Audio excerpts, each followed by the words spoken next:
তো দেখো আজকে যেটা আলোচনা করব সেটা হচ্ছে ট্রান্সফরমারের হচ্ছে প্রথমে আমি ওয়ার্কিং প্রিন্সিপাল নিয়ে কথা বলবো এবং ওয়ার্কিং প্রিন্সিপালের পরে আমি হচ্ছে সমতুল্য যে আমাদের সমতুল্য রোধ নিয়ে কথা বলবো। তার আগে কথা বলবো হচ্ছে ইলেকট্রোমোটিভ ফোর্সের যে সমীকরণ সেটা নিয়ে কথা বলবো।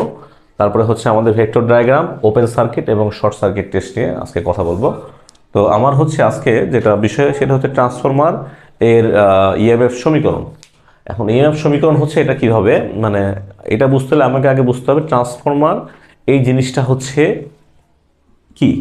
তো ট্রান্সফরমার হচ্ছে এমন একটি ইলেকট্রোস্ট্যাটিক মেশিন। স্ট্যাটিক কেন বললাম, কারণ সেটা স্থির। ইলেকট্রোস্ট্যাটিক মেশিন যেখানে আমাদের এখানে ফ্রিকোয়েন্সি, যেহেতু আমি এখানে এসি দেই, এটা যেহেতু নাম হচ্ছে এসি মেশিন, তাহলে এখানে আমি মূলত কি দেই, এসি দেই। তাহলে আমাদের যেটা বললাম ট্রান্সফরমার এমন একটা ইলেকট্রোস্ট্যাটিক মেশিন যেখানে আমাদের ফ্রিকোয়েন্সি এবং আমাদের যে পাওয়ার আছে উভয় সাইডে, এটা প্রাইমারি সাইটের পাওয়ার, এটা সেকেন্ডারি সাইটের পাওয়ার। এখন প্রাইমারি কিভাবে বললাম, কারণ এটা যেহেতু যেদিক দিয়ে সোর্স দেব সেটা হচ্ছে আমাদের প্রাইমারি সাইটের পাওয়ার, আর যেখানে আমাদের লোড থাকবে সেটাকে আমরা বলি হচ্ছে সেকেন্ডারি সাইট বলি আমরা, তাই তো। তাহলে এখানে হচ্ছে আমাদের প্রাইমারি সাইটে এবং সেকেন্ডারি সাইটে দুই ক্ষেত্রে, উভয় ক্ষেত্রে পাওয়ার কি থাকবে, সেম থাকবে। তাহলে পাওয়ার সেম, তার মানে এখান থেকে বুঝলাম যে পাওয়ার এবং ফ্রিকোয়েন্সি কি থাকবে, অলমোস্ট সেম থাকতে হবে, মানে সমান থাকতে হবে। তাহলে ট্রান্সফরমার এমন একটি ইলেকট্রোস্ট্যাটিক ডিভাইস যেখানে পাওয়ার এবং ফ্রিকোয়েন্সিকে অপরিবর্তিত রেখে কি করা হচ্ছে, ভোল্টেজটাকে কমানো অথবা বাড়ানো হয়। সহজ ভাষায়, যেখানে আমাদের টার্ন সংখ্যা বেশি থাকবে সেখানে আমাদের এখানে ইএমএফ বেশি হবে, মানে ভোল্টেজ বেশি হবে। আর যেখানে টার্ন সংখ্যা কম থাকবে সেটা হচ্ছে আমাদের কি থাকবে, এখানে ইএমএফ কম থাকবে, তাই না। এখন এটা কিসের উপর ভিত্তি করে আমি বললাম, এটা আমি যেটার উপর ভিত্তি করে বললাম সেটা হচ্ছে যে ফ্যারাডের ইলেকট্রোম্যাগনেটিক ইন্ডাকশন যে সূত্র আছে সেটা হচ্ছে E=N d∅/dt। N d∅/dt এই সূত্রের সাপেক্ষে আমরা এই জিনিসটা বললাম, ঠিক আছে। তো এখন কথা হচ্ছে যে এখানে এই যে প্যাচ বলতে বুঝতেছি যে আমাদের কতটা টার্ন এখানে আছে সেটার উপর ডিপেন্ড করতেছে, ঠিক আছে। আমি যদি এখানে এক টার্ন লিখি তাহলে তখন এখানে কি শুধুমাত্র এক টার্ন হিসেবে কাউন্ট হবে, কথা বুঝছো। তাহলে এই জিনিসটা বোঝা গেল। তাহলে আমরা এখান থেকে ট্রান্সফরমারের সংজ্ঞা জিনিসটা বুঝলাম এবং বুঝলাম যে ট্রান্সফরমারে মূলত কি এইরকম একটা মানে টার্নের উপর ডিপেন্ড করে আমাদের এখানে কি হয়, এখানে আমাদের হচ্ছে ইএমএফ তৈরি হয়, তাই না। তাহলে এখানে আমি এতটুকু বুঝতে পারছি, যেহেতু এখানে সাপ্লাই হিসেবে দিল, তার মানে এখানে কি ঘটনা ঘটতেছে, এখানে যে ঘটনা ঘটতেছে যে এখানে কিছু এই তারের মধ্যে কিছু ড্রপ হওয়ার পরে তারপরে এখানে আসতেছে। তার মানে আমি এখানে বুঝতে পারতেছি এতটুকু যে এখানে আমাদের অবশ্যই ভিপিটা ইপির থেকে বড় হবে এবং এখানে একটা কোনো না কোনো একটা ড্রপ হয়েছে, এই জন্য কিছু কমে গিয়েছে, তাই তো। একইভাবে এটা কি হয় ট্রান্সফরমারের ক্ষেত্রে, আমি কিন্তু এই দিকে সোর্স দিয়েছি, এই দিকে কিন্তু আমি কোনো সোর্স দেই নাই, কিন্তু ট্রান্সফরমারে ইলেকট্রোম্যাগনেটিক ইন্ডাকশন নীতি অনুযায়ী, কি বললাম, ইলেকট্রোম্যাগনেটিক ইন্ডাকশন নীতি অনুযায়ী কি ঘটনা ঘটবে, এখানে যে ফ্লাক্স তৈরি হবে। কেন ফ্লাক্স তৈরি হয়, কারণ আমরা জানি যে যেহেতু বলের নাম হচ্ছে তড়িৎ চৌম্বক বল, কি বল, আগে ছিল তড়িৎ বল, তারপরে হয়েছিল মানে তড়িৎ বল এবং চৌম্বক বল ছিল ভিন্ন ভিন্ন জিনিস। তাহলে তড়িৎ বল এবং চৌম্বক বল এই দুটো কি ছিল, ভিন্ন ভিন্ন বল ছিল। তো যখন বিজ্ঞানীরা দেখলো যে কোনো তারের মধ্য দিয়ে যখনই কারেন্ট ফ্লো হয় তখন এর আশেপাশে এক ধরনের ফ্লাক্সের সৃষ্টি হয়। যেহেতু ফ্লাক্সের সৃষ্টি হয় এই কারণে এখানে এক ধরনের কি হচ্ছে, কারেন্ট দিলে কি তৈরি হয়, কারেন্ট দিলে ফ্লাক্স তৈরি হয়।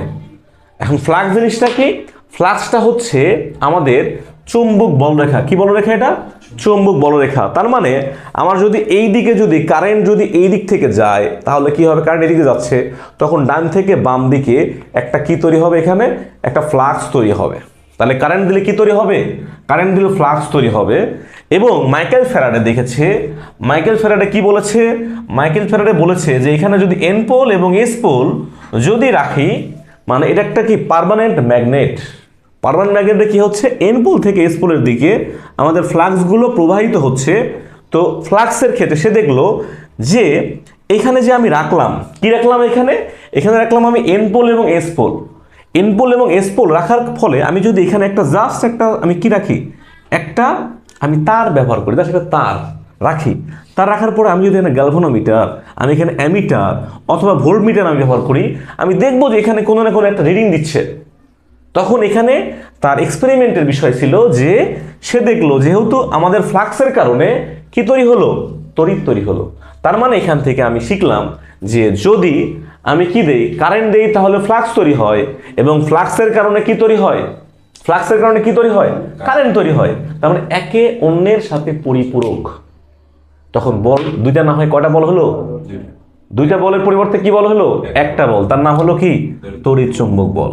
তড়িৎ চুম্বক বল। তারপরে নামটা যেটা আসলো সেটা কি, তড়িৎ চুম্বক বল।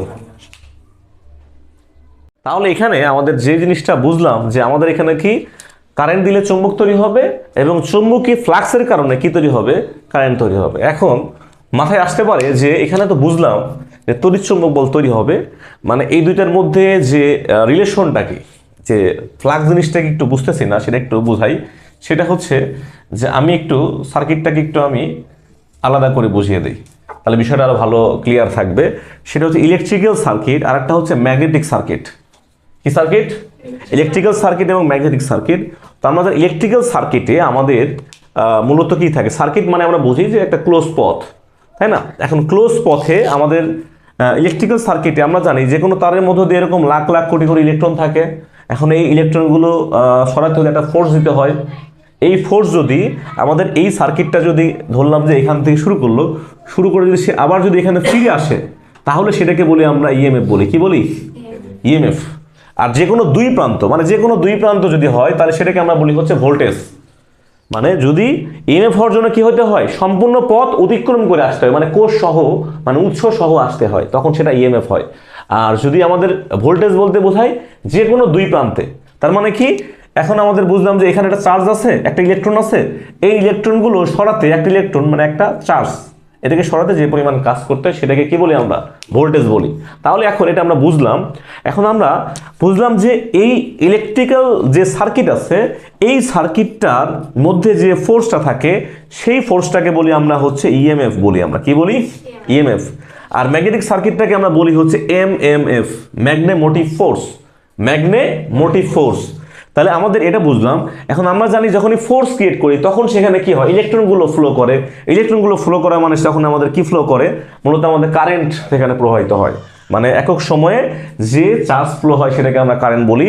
আর ম্যাগনেমোটিভ ফোর্সে যে ঘটনা ঘটে সেটা হচ্ছে যে এখানে আমাদের কারেন্ট এখানে না, এখানে আমাদের যেটা হয় সেটাকে বলি আমরা কি, ফ্লাক্স বলি আমরা। তার মানে কি, আমি যখন কারেন্ট চিন্তা করবো তখন এই জন্য কারেন্টের সাথে ফ্লাক্সের অতপ্রত সম্পর্ক আছে। মানে একটা হচ্ছে ইলেকট্রিক্যাল সার্কিটে আমরা কারেন্ট, ম্যাগনেটিক সার্কিটে সেটা ফ্লাক্স।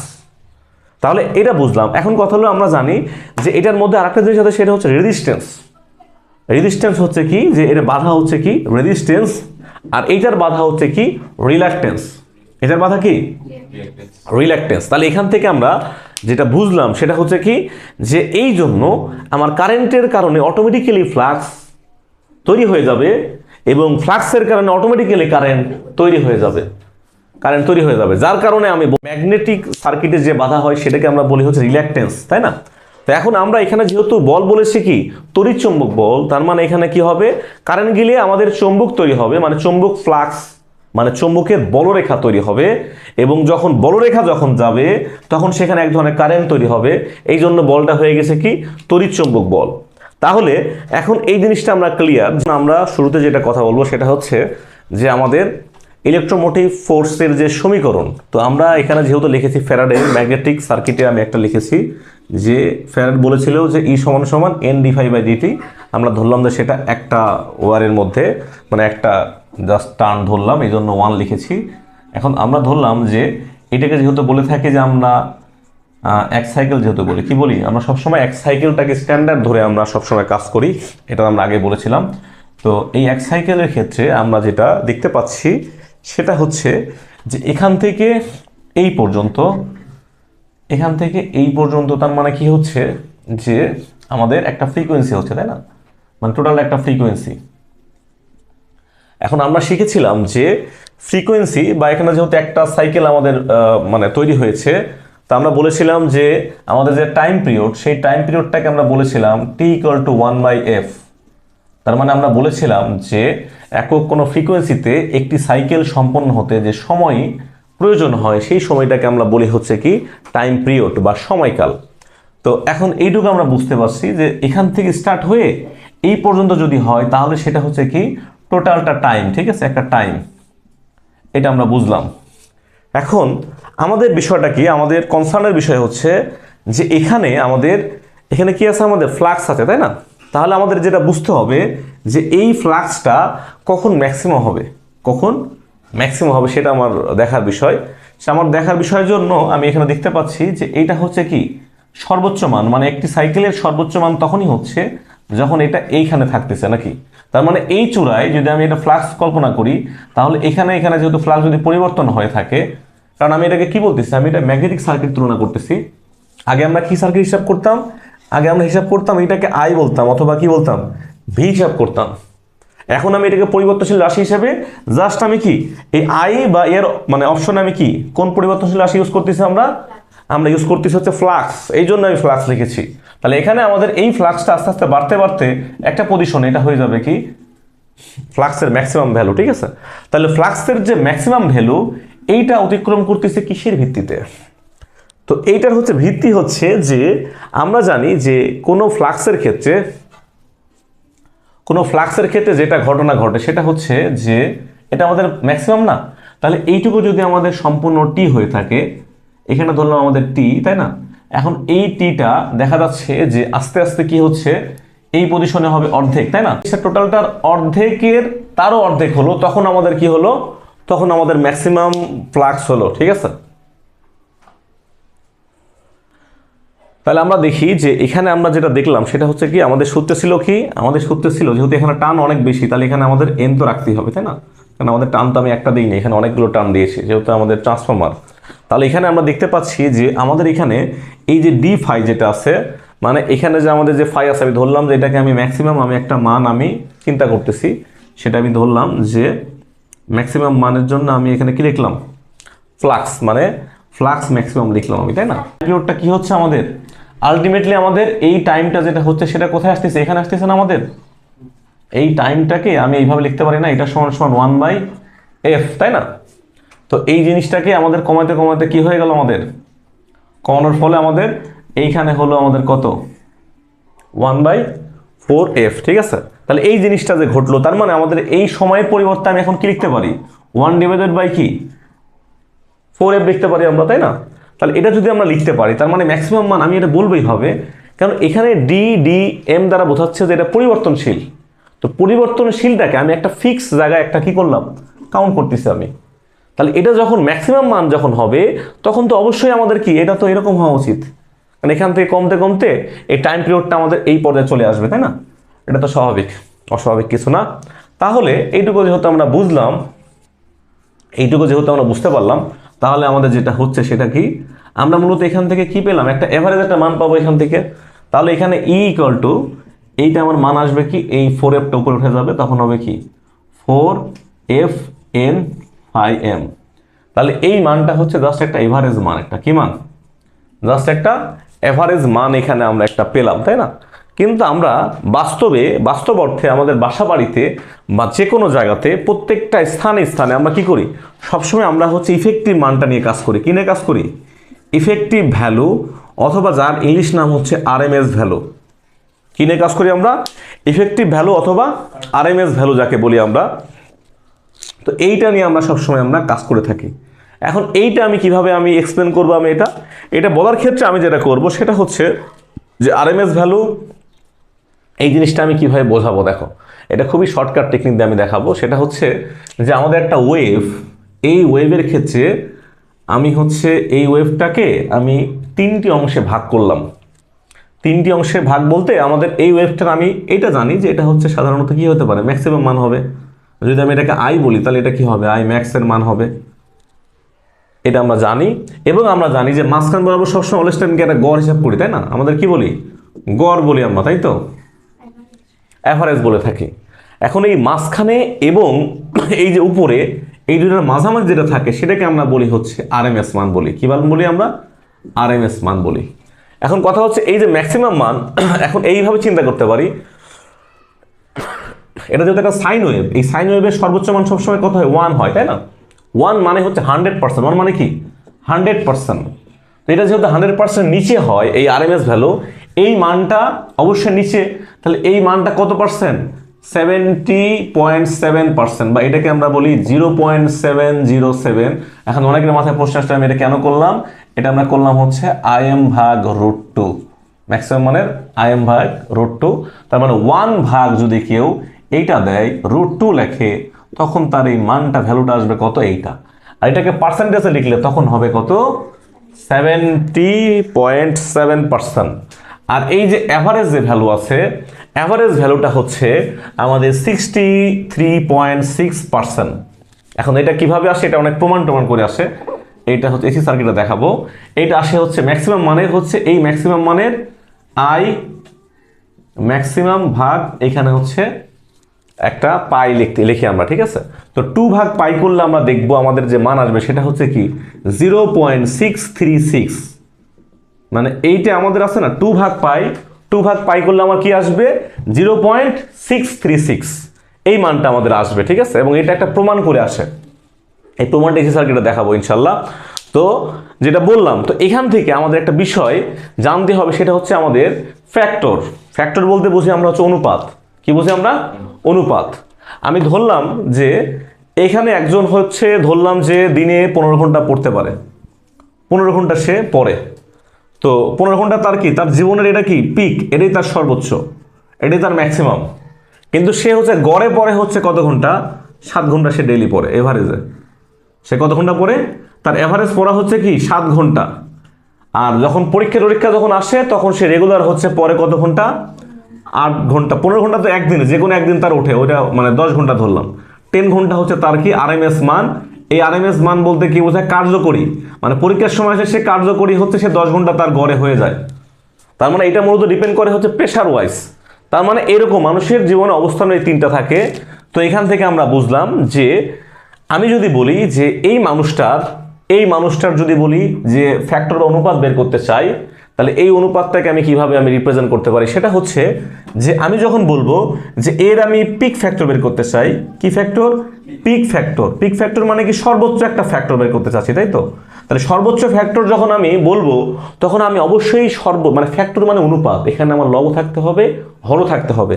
তাহলে আমি যদি এখানে পিক ফ্যাক্টর নিয়ে কাজ করতে চাই, তাহলে অবশ্যই আমাকে উপরের 2টা নিয়ে কাজ করতে হবে, মানে কি বেশি নিয়ে কাজ করতে হবে। তাহলে আমি যদি পিক ফ্যাক্টর নিয়ে কাজ করতে চাই, তাহলে আমাকে যেহেতু পিক মানে সর্বোচ্চ, তাহলে সর্বোচ্চ 2টা নিয়ে কাজ করতে হবে। তাহলে আমি নাম দিলাম এটাকে, সর্বোচ্চটার নাম দিলাম 1, এর নিচেরটার নাম দিলাম 2, তারপর নিচেরটার নাম দিলাম হচ্ছে 3। তাহলে আমি কি বলবো? আমি বলবো যে 1 ভাগ 2, যেহেতু উপরের 2টা বড় পিক ফ্যাক্টর। এখন ফারদিনকে বললাম বা অন্য একজনকে বললাম যে এখন না পিক ফ্যাক্টর না, আমি এখন বলতেছি যে তোমার ফর্ম কেমন, মানে তোমার পড়াশোনা জিজ্ঞেস করি যে তোমার পড়াশোনা কেমন চলতেছে, মানে কি পড়াশোনা চলতেছে, মানে কি সে এখন কিভাবে পারফর্ম করতেছে, মানে তার ফর্মটা কেমন। এখন সে বলতেছে না স্যার পড়াশোনা হচ্ছে না, মন খারাপ, এখন শেখা দিছে। কথা বুঝছো? তো এখন এই জন্য ধরো যে এই যে মন খারাপ হওয়ার কারণে ওর যে এভারেজ যে কমে গেছে, বা ওর যে পরীক্ষার সময় ওর কি হয়ে গেছে, কার্যকরীও কমে গেছে, কার্যকরিতাও মনে করো যে কম। তো এই জিনিসটা হচ্ছে বিষয় হচ্ছে ফর্ম। তাহলে ফর্মটা কখনোই কিন্তু কি হবে না, একজন মানুষের ফর্ম কখনোই সেটাকে আমাদের এইটা বিবেচনা করা যাবে না। কোনটা? পিকটা বিবেচনা করা যাবে না। ফর্ম মানে কি সবসময় কি তার ডেইলি। এখন যদি আমি কাউকে জিজ্ঞাসা করলাম আপনি ভাই কেমন পারফর্ম যাচ্ছে, ও বললো যে স্যার মানে আমি একদিন 15 ঘন্টা পড়ছিলাম জীবনে। তাহলে এই জিনিসটা যদি সে আমাকে বলতে, সেটা পাগল না? কারণ সে বলবে তার এখন পারফর্ম কেমন। তার পারফর্ম বলতে গেলে সে কখনোই বলবে না যে আমি একদিন জীবনে 15 ঘন্টা পড়ছিলাম। তো এটাকে আমি তার থেকে উত্তর চাইছি? তাহলে এটা বুঝতে হবে জায়গা। তাহলে আমি যখন লিখবো ফর্ম ফ্যাক্টর, তখন আমি কখনো এখানে লিখতে চাই না, আমি দেখতে চাই না যে এখানে কেউ সর্বোচ্চ লিখেছে। সে কি লিখবে? সে লিখবে সর্বোচ্চটা বাদ দিয়ে পরের 2টা অনুপাত লিখবে, তাহলে 2 ভাগ 3। তাহলে এখান থেকে সে সুন্দর করে তাহলে বলবে, যদি বলা হয় তাকে পিক ফ্যাক্টর কাকে বলে, বা আমি একজনকে জিজ্ঞাসা করলাম পরীক্ষার পরে তার ব্রেনে কিছুই নেই, যদি বললাম পিক ফ্যাক্টর কাকে বলে, তখন তার মাথায় মনে করে একটা ওয়েভ আছে, ওই ওয়েভের হচ্ছে উপরে ম্যাক্সিমাম, তার নিচে কার্যকরী, আর গড়ে সবসময় গড় মাঝখানে থাকে, তার মানে কি গড়। তাহলে এখন সে বলবে পিক ফ্যাক্টর কি, তখন বলবে যে উপরে আছে ম্যাক্সিমাম, নিচে আছে কার্যকরী। তাহলে ম্যাক্সিমাম ভাগ কার্যকরী যে ভ্যালু আছে, এই ভ্যালুর অনুপাতটাই হচ্ছে পিক ফ্যাক্টর। এখন তাকে বললাম যে ফর্ম ফ্যাক্টর কি, এই স্যার বলেছে ফর্ম ফ্যাক্টর কখনোই সর্বোচ্চ বলা যাবে না, সর্বোচ্চ বাদ দেই। সর্বোচ্চ বাদ দিলে কি থাকে? নিচে কার্যকরী, তার নিচে কি থাকে? অ্যাভারেজ। তাহলে কার্যকরী ভ্যালু এবং অ্যাভারেজ ভ্যালুর যে অনুপাত, এই অনুপাতটাকে কি বলা হয়? আশা করি এই দুইটা ফ্যাক্টর কখনোই হচ্ছে যে ভুল হবে না। তাহলে ফর্ম ফ্যাক্টর এবং হচ্ছে পিক ফ্যাক্টর, তার মানে সংজ্ঞাটা কি এবং আমি সেটা ভালোভাবে বলতে পারবো। তো এখন আমাদের তো এই ট্রান্সফরমার কিভাবে সে ফর্ম করতেছে, তাহলে আমি এখন এটার ফর্ম নিয়ে কাজ করবো না পিক নিয়ে কাজ করবো? অবশ্যই যেটা পারফর্ম করতেছে, যেটা পারফর্ম করে আমি অবশ্যই এখানে তাহলে ফর্ম ফ্যাক্টর নিয়ে কাজ করবো। তাহলে আমার তো এখানে কি অ্যাভারেজ নিয়ে কাজ করা উচিত না, আমার উচিত কি নিয়ে? আমার কাজ করা উচিত হচ্ছে কার্যকরী মান কোনটা। কার্যকরী মান কোনটা? আমাদের এইটা আরএমএস। তার মানে আমাকে কাজ করতে হবে ফর্ম ফ্যাক্টর নিয়ে। ফর্ম ফ্যাক্টর বলতে কি বোঝাচ্ছে? ফর্ম ফ্যাক্টর বলতে বোঝাচ্ছে যে উপরে থাকবে হচ্ছে আমাদের ইফেক্টিভ ভ্যালুর মানে আইআরএমএস এর মান কত? 0.707 আই ম্যাক্স। আর নিচে থাকবে হচ্ছে আমাদের কি অ্যাভারেজ। এখানে ভুল লিখেছি, তাহলে এখানে হবে অ্যাভারেজ, তাই তো? অ্যাভারেজের মান কত থাকবে এখানে থাকবে হচ্ছে 0.636 আই ম্যাক্স। তা আমি যদি দেখি যে এইটা যেহেতু আই ম্যাক্স আছে, আমি কেটে দিলাম, অথবা ভি ম্যাক্স থাকতে পারে, তাতেও কোনো সমস্যা নেই। তাহলে দেখা যাবে যে এইটা ভাগ এটা করলে আমি পাবো হচ্ছে 1.11। তাহলে আমি যেহেতু 1.11 পেলাম, আমার এখানে আমি দেখতে পাচ্ছি যে এইটা হচ্ছে আমাদের কি ফর্ম ফ্যাক্টরের ক্ষেত্রে এইটা হচ্ছে আমাদের উপরে থাকে হচ্ছে আরএমএস আর নিচে থাকে হচ্ছে কি অ্যাভারেজ, তাই তো? আমি এটাকে যেহেতু আছে, আমি এটাকে বানিয়ে দিলাম, সমস্যা তো নাই। তাহলে আমি এটাকে বানিয়ে দিলাম। তাহলে আমি যদি এটাকে আরএমএস এর মান বের করতে চাই, তাহলে আমি সুন্দরভাবে লিখবো যে আমরা জানি বা উই নো দ্যাট এখানে লিখবো হচ্ছে আরএমএস ভাগ এভারেজ, বা এটাকে আমি এই পাশে পাঠিয়ে দিতে পারি যে 1.11 ইন্টু এভারেজ, তাই তো? তাহলে আমি কি করবো এখানে 1.11 ইন্টু এভারেজের মান আমি কি বসিয়ে দেবো এখানে এই পাশে আমি এটা বসিয়ে দেবো। তার মানে হচ্ছে 4, এখানে হচ্ছে এফ, এই যে এন, এই যে ফাই এম, তার মানে এখানে এটা করলে 4.44 এফ এন এইটা আমাদের আসবে, তাই তো? তাহলে এটা আমাদের কি আসলো? এটা আমাদের আরএমএস এর মানটা পেলাম আমি, তাই না? তাহলে এখন এটা কোন সাইডে পেয়েছি আমি জানি না। কেন জানি না? কারণ আমি এখানে ডিনোট করি নাই। আমি যদি এখানে ডিনোট করে দেই যে এইটা হচ্ছে প্রাইমারি সাইটের, তখন এটা কি হবে? আমি এখানে টার্নের জায়গায় শুধুমাত্র কি দেবো? এখানে পি দিব। আর এখানে আমি তখন কি দেবো? পি দিব। আমি যদি এখন বলি যে এখানে আমি হচ্ছে কি চাচ্ছি যে সেকেন্ডারি সাইডে, তখন আমি এখানে কি দেব? জাস্ট একটা এস দিব, এখানে আমি একটা এস দিব। এই হচ্ছে আমাদের কাহিনী। তাহলে এইটা আমরা বুঝলাম যে ইএমএফ সমীকরণ কিভাবে নির্ণয় করতে হবে। এটা আমরা ঘটনা ঘটতেছে এখানে, যেটা হচ্ছে যে আমাদের প্রথমত এখানে আমরা কি দিচ্ছি? এখানে আমরা প্রাইমারি ভোল্টেজ দিচ্ছি। এই প্রাইমারি ভোল্টেজ কিছু ড্রপ হয়ে তারপরে এখানে আসতেছে। তারপরে আমরা জানি যে আমরা কেবলই বললাম যে আমাদের কি হচ্ছে, আমাদের যখনই আমি এখানে একটা এসি যখন প্রবাহিত করব, আমি যখন এখানে কি দেবো? এসি দেব। এসি দিলে তখন কি হবে? এখানে কারেন্ট ফ্লো করবে। কারেন্ট ফ্লো করলে আমাদের এখানে যেটা হবে সেটা হচ্ছে কারেন্ট ফ্লো হওয়ার সাথে সাথে এই যে কয়েল যেহেতু আছে, তাহলে এখানে এক ধরনের ফ্লাক্সের তৈরি হয়ে যাবে। তাহলে ফ্লাক্স তৈরি হবে। এই ফ্লাক্স যখন হবে, আমরা জানি যে ফ্লাক্স তৈরি হওয়ার জন্য এক ধরনের বলের প্রয়োজন, যেই বলের নাম হচ্ছে এমএমএফ, তাই তো? ম্যাগনেটিক ফোর্সের কারণে কি হবে? তার মানে আমাদের যখন ইএমএফ তৈরি হবে, তখন সাথে সাথে কি তৈরি হয়ে যাবে? এক ধরনের কি তৈরি হবে? এমএমএফও তৈরি হয়ে যাবে, ঠিক আছে? কারণ দুইটা একে অন্যের কি পরিপূরক, একটা হলে আরেকটা হতেই হবে, নাহলে সেটা তো কি হবে না? তড়িৎ চুম্বক বল তো হবে না, সেটা চুম্বক বল অথবা তড়িৎ বল হবে। তার মানে এখানে যদি আমাদের ইএমএফ হয়, মানে এখানে কি হবে? ইএমএফ তৈরি হলে সেখানে কি তৈরি হবে? এমএমএফও হয়ে যাবে, কারণ এটা কয়েল একটা বেশি, এখানে একটা ফ্লাক্স তৈরি হবে। তার মানে এখানে অটোমেটিক্যালি বুঝতেছি যে এখানে আমাদের কি তৈরি হবে? এক ধরনের এমএমএফ তৈরি হবে। এখন এমএমএফ তৈরি হলে এখানে অবশ্যই কি হবে? ইএমএফ তৈরি হবে, স্বাভাবিক, কারণ এখানে ফ্লাক্স আছে, তার মানে এই ধরনের ইএমএফ তৈরি হবে।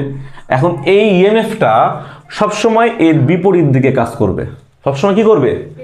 এর বিপরীত দিকে কাজ করবে। এই জন্য আমরা ডিসি মেশিনে বলেছি যে ব্যাক ইএমএফ। মোটরে যখন আমরা কি দেই, যখন আমরা কি ফ্লো করাই, মোটরে আমি যখন এখানে একটা ভোল্টেজ দেই, যেই ভোল্টেজটা কি করে সরাসরি আমাদের মেইন ভোল্টেজের অপোজিটে বিপরীত দিকে কাজ করে, সেই ভোল্টেজটাকে আমি কি বলি? ব্যাক ইএমএফ বলি আমরা, ঠিক আছে? বিষয়টা ক্লিয়ার? তাহলে এইটার পরে আমরা বুঝলাম যে এখানে এক ধরনের তাহলে ইএমএফ এর কারণে এক ধরনের কারেন্ট বের হবে। এই কারেন্টটাকে আমি বলি হচ্ছে যে কারেন্টটা বের হবে না, এই কারেন্টটা কি করবে? মেইন কারেন্টটাকে বাধা দেয়। কি করবে? এইটা যে বের হবে মেইন কারেন্টটাকে বাধা দিবে। এই কারেন্টটাকে বলা হয় হচ্ছে ব্যাক কারেন্ট বলতে পারো, অথবা এখন দুইটার সম্মিলিত হয়ে যে একটা কারেন্ট হবে, কারণ সার্কিটে কি কখনো দুইটা কারেন্ট হতে পারে না। সার্কিটে দুটো প্লাস মাইনাস করে একটা কারেন্ট থাকবে, সেই কারেন্টটা হচ্ছে কি নো লোড কারেন্ট। কি কারেন্ট? নো লোড কারেন্ট মানে কি, সে কিন্তু এইদিকে বিবেচনা করে নাই, সে জাস্ট একটা পাশ বিবেচনা করে সে একটা কারেন্ট একটা কি করলো, কারেন্ট রিড দিল বা কারেন্ট একটা পার্ট দিল, এই কারেন্টটার নাম হচ্ছে নো লোড কারেন্ট। তাহলে এখন যদি কেউ যদি বলে যে আমার ট্রান্সফরমারে নো লোড কারেন্ট কেমন হতে পারে, তো অবশ্যই কম হবে। কেন কম হবে? কারণ আমার ট্রান্সফরমারে আমি যখনই আমি কি দিচ্ছি, সোর্স দিচ্ছি, সোর্স দেওয়ার সাথে সাথে এখানে এক ধরনের কি হচ্ছে, ইএমএফ তৈরি হচ্ছে। এই ইএমএফ এর কারণে আমাদের একটা কারেন্ট তৈরি হচ্ছে, এই কারেন্টটা আমার সরাসরি এর অপোজিটে কাজ করতেছে, যার কারণে কারেন্টটা অটোমেটিক্যালি কম হচ্ছে। এই কারেন্টটা কম হওয়ার পিছনে আমি লজিকটা দিতে পারলাম। এখন কথা হচ্ছে এই কারেন্টটা অলওয়েজ টাইম 5 থেকে 10% হবে, এর বেশি হওয়ার কোনো সুযোগ নাই। কোথাও দেখছি 3 থেকে 5%, এখানে এটাও দেখছি, ঠিক আছে। তার মানে 3 থেকে 10% এর বেশি কোনোভাবেই পসিবল না এটা, ঠিক আছে। এটা আমরা বুঝলাম। এখন কথা হচ্ছে এটা যখন হলো, এই কারেন্টটা হওয়ার পরে আমরা জানলাম যে এখানে কি হবে, এই কারেন্ট জনিত কারণে এখানে কি কারেন্ট গেলে ফ্লাক্স তৈরি হবে। কারেন্ট এবং ফ্লাক্সের সাথে সমানুপাতিক সম্পর্ক, তাই না? তাহলে এই ফ্লাক্সটা দেখতেছি এখানে একটা ম্যাগনেটিক সার্কিট আছে। কি আছে? একটা ম্যাগনেটিক সার্কিট। এই সার্কিট দিয়ে সে কি করবে, এই বরাবর সে চলে আসবে, যেহেতু পথ পেয়ে গেছে সে তখন কি করবে, এই বরাবর কি করবে, এই যে পারস্পরিক অন্য একটা সার্কিটের এখানে চলে আসবে। এই জিনিসটা চলে আসাটার নাম হচ্ছে কি মিউচুয়াল ফ্লাক্স। কি ফ্লাক্স? এটা মিউচুয়াল ফ্লাক্স। মানে মিউচুয়াল ফ্লাক্স বলতে কি বোঝায়, পারস্পরিক যে এদিকে চলে আসলো, তাই না? এই মিউচুয়াল ফ্লাক্স যখন প্রবেশ করলো, তখন ফ্লাক্স প্রবেশ করলে সেখানে কি হবে, কারেন্ট তৈরি হবে। এই কারেন্টের নাম তখন কি হচ্ছে আমাদের আইএস কারেন্ট। কি কারেন্ট তখন? Is current. তাহলে এখন আইএস কারেন্ট যখন সে এই দিক থেকে যখন সে কি করবে, উৎপন্ন হয়ে যখন সে আবার এখানে যখন আসবে, তখন তার সার্কিটটা আবার ক্লোজ করলো।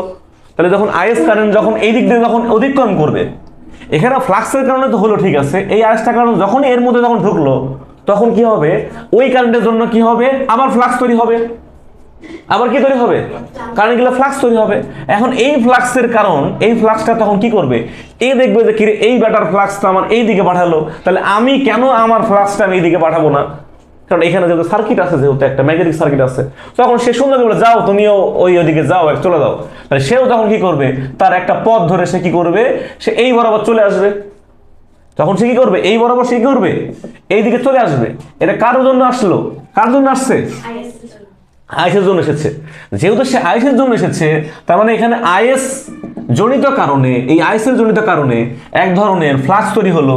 এই ফ্লাক্সটা কার জন্য হয়েছে, আইএসের জন্য। কার জন্য? আইএসের জন্য, তাই না? তাহলে এই যে ফ্লাক্সটা যে এইদিকে যে চলে আসলো, তার মানে এখানে ফ্লাক্স আসলে কি তৈরি হবে, কারেন্ট তৈরি হবে। কারণ ফ্লাক্স, কারেন্ট গেলে ফ্লাক্স তৈরি হবে, ফ্লাক্স দিলে কি তৈরি হবে, কারেন্ট তৈরি হবে। তাহলে এই কারেন্টটা তো আইএস এর মতো হওয়া সম্ভব না, কারণ এই কারেন্টটা একেবারে আইএস এর মতো হবে না। কারণ এই আইএস এর কারণে এখানে যতটুকু ফ্লাক্স তৈরি হয়েছিল, এখানে ততটুকু ফ্লাক্স তৈরি হওয়ার কোনো সম্ভাবনা নাই, তার থেকে অনেক কম হবে। তার মানে এই কারেন্টটাকে আমি আইএস কারেন্ট বলতে পারবো না, কিন্তু এই কারেন্টটাকে আমি নাম বলতে পারবো আইএস এর জন্য একটা প্রভাবিত হয়ে কারেন্ট হয়েছে, এই জন্য আমি বলবো কি আইএস প্রাইম। তাহলে এখন আপনি বলবেন যে না ঠিক আছে, আমার তো আগে ছিল কি এখানে আমাদের কারেন্ট ছিল হচ্ছে আগে I0, আবার এখন আমাদের যুক্ত হলো কি আইএস, তাই না? দুইটা কারেন্ট যুক্ত হয়ে গেল। যুক্ত হলে তখন তো সার্কিটে কখন আপনি বলছেন কে বলি যে এখানে যাই হোক না কেন কারেন্ট থাকবে একটা সিরিজ সার্কিটে, তাহলে এখানে তখন কি হয়ে যাবে, কারেন্ট হয়ে যাবে কি একটা কারেন্ট। তার মানে ওই ক্ষেত্রে আমাদের যে কারেন্টটা হবে, সেই কারেন্টটা কি এই কারেন্ট এবং আমাদের এই কারেন্ট, দুইটা কারেন্টের ভেক্টরিক্যাল যোগফল। কারণ এখানে মানও আছে, আবার কি আছে, দিকও আছে। তার মানে আমাদের এই ক্ষেত্রে আমাদের এই দুইটা কারেন্টের যে মিলিত অবস্থা, এই মিলিত অবস্থাকে আমরা বলতেছি যে প্রাইমারি কারেন্ট। তাহলে এই প্রাইমারি কারেন্টের একটা মানও থাকবে, আবার দিকও থাকবে। তাহলে এখানে আমাদের একটা কি থাকলো, আমাদের মান থাকবে এবং দিক থাকবে, এবং এখানে যে যোগ হবে এই যোগটা হবে ভেক্টরিক্যাল নিয়মে। দ্যাটস ওয়াই এখানে আমাদের কি করতে হবে, এখানে আগে ছিল হচ্ছে নো লোড কারেন্ট, এই নো লোড কারেন্টের এখানে একটা অ্যাঙ্গেল থাকবে, আবার একই রকম ভাবে আমাদের এখানে কি থাকবে, সেকেন্ডারি সাইডের কারণে যে কারণে সেটা থাকবে কি সরাসরি আমাদের যোগ অবস্থায় থাকবে। তাহলে এই দুইটা মিলিত অবস্থায় তখন আমাদের কারেন্ট পেলাম, সেটা হচ্ছে কি প্রাইমারি কারেন্ট। তাহলে প্রাইমারি কারেন্ট আমি কখন পেলাম, যখন এই লোডটা কানেকশন থাকলো, তখনই আমি কিন্তু এখানে একটা প্রাইমারি কারেন্ট পেলাম। আদারওয়াইজ আমি কিন্তু এখানে কোনো প্রাইমারি কারেন্ট পাই নাই। তাহলে আশা করি বিষয়টা ক্লিয়ার হয়েছে। এটা হচ্ছে ট্রান্সফরমারই হচ্ছে ওয়ার্কিং প্রিন্সিপাল, ট্রান্সফরমার কিভাবে ভেতরে ওয়ার্ক করে, ঠিক আছে। এখন আমি যদি এটা বুঝে থাকি, তাহলে আমি এর সমতুল্য রোধটা আমি বুঝতে পারবো, আর যদি এটা না বুঝি তাহলে আমি সমতুল্য রোধটা বুঝবো না। তাহলে এখন আমাদের যেটা দেখতে হবে সেটা হচ্ছে যে এই যে সমতুল্য রোধ যে আমি এখন আঁকবো, এখন আঁকবো কিভাবে? এখানে তো আমরা দেখতে পাচ্ছি যে আমরা যখন এখানে কি দিচ্ছি, আমরা যখন এখানে একটা ভোল্টেজ দিচ্ছি, এই ভোল্টেজটা হচ্ছে ভিপি। এই ভিপিটা আস্তে আস্তে কি হবে, এখানে এখানে আমাদের একটা কি থাকবে, এই সার্কিটটার জন্য এখানে এক ধরনের রেজিস্ট্যান্স থাকবে এবং এখানে একটা ইন্ডাকটেন্স থাকবে।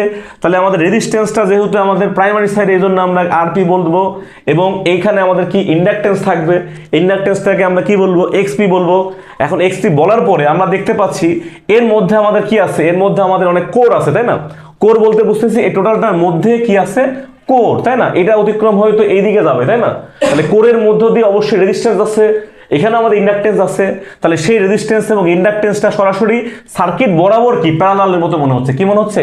প্যারালাল মতো মনে হচ্ছে। এই জন্য আমি এটাকে কিসের আগে লিখতেছি, এই ভোল্টেজের আগে আমি কি লিখতেছি, প্যারালালের সাপেক্ষে আমি এখানে লিখতেছি। একটা দিচ্ছে হচ্ছে কি R0 বা দিলাম হচ্ছে আর কোর, আর একটা দিলাম হচ্ছে আমি একটা দিলাম হচ্ছে আর কোর, একটা কি দিলাম, একটা দিলাম হচ্ছে কি এক্স কোর দিলাম, ঠিক আছে? কোর দিলাম যাতে মনে থাকে জানো, ঠিক আছে? তাহলে এই অবস্থাতে আমি এখানে কি করলাম, আমি এখানে ইজিলি ভাবে আমি এটা লিখে ফেললাম, ঠিক আছে? এখন লিখে ফেলার পরে আমি এখানে দেখতে পাচ্ছি যে এটা এই সার্কিটটা অতিক্রম করে আমাদের এই পার্শ্ববর্তী সার্কিট আছে, এই সার্কিটটাতে অনুরূপভাবে কি আছে, অনুরূপভাবে হচ্ছে আমাদের এখান থেকে এইদিকে অতিক্রম করার আগে আমরা দেখতে পাচ্ছি এখানে একটা ইপি আছে। কি আছে আমাদের? ইপি। আবার এদিকে গিয়ে সেটা কি পাচ্ছি, শুরুতে আমি পাচ্ছি হচ্ছে একটা ইএস পাচ্ছি, তাই না?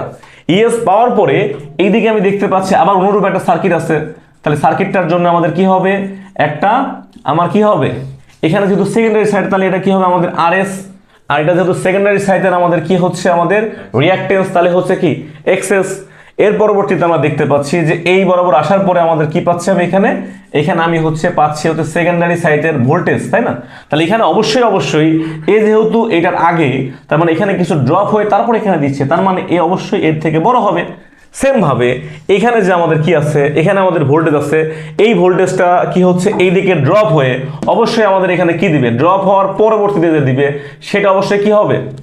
আচ্ছা, এটা একটু আগে দিলে সুবিধা হতো আমাদের, এটা যদি এখানে না দিই, আমি যদি এখানে লিখি বিষয়টা সুবিধাজনক হয়, ভালো, ঠিক আছে? কেন সুবিধাজনক? কারণ এখানে কিছু ড্রপ হচ্ছে, তাই না?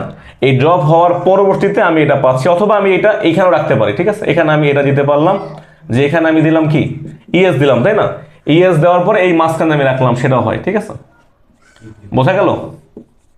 এরকম রাখতে পারি আমরা, তার মানে এখানে তো এই যে তার মানে কি এখানকার কিছু ড্রপ সে বিয়োগ করে তারপর এখানে হচ্ছে একইভাবে আমাদের কি হচ্ছে, এখানে একটা রেশিও আছে, ঠিক আছে? এখানে আমি এখন যদি বলে কেউ বলে না আপনি তো এটাকে প্যারালাল করে ফেলছেন, তাহলে তো হবে না, কারণ এখানে আমাদের রেশিও আছে, রেশিও অনুযায়ী এটা চেঞ্জ হবে, ঠিক আছে?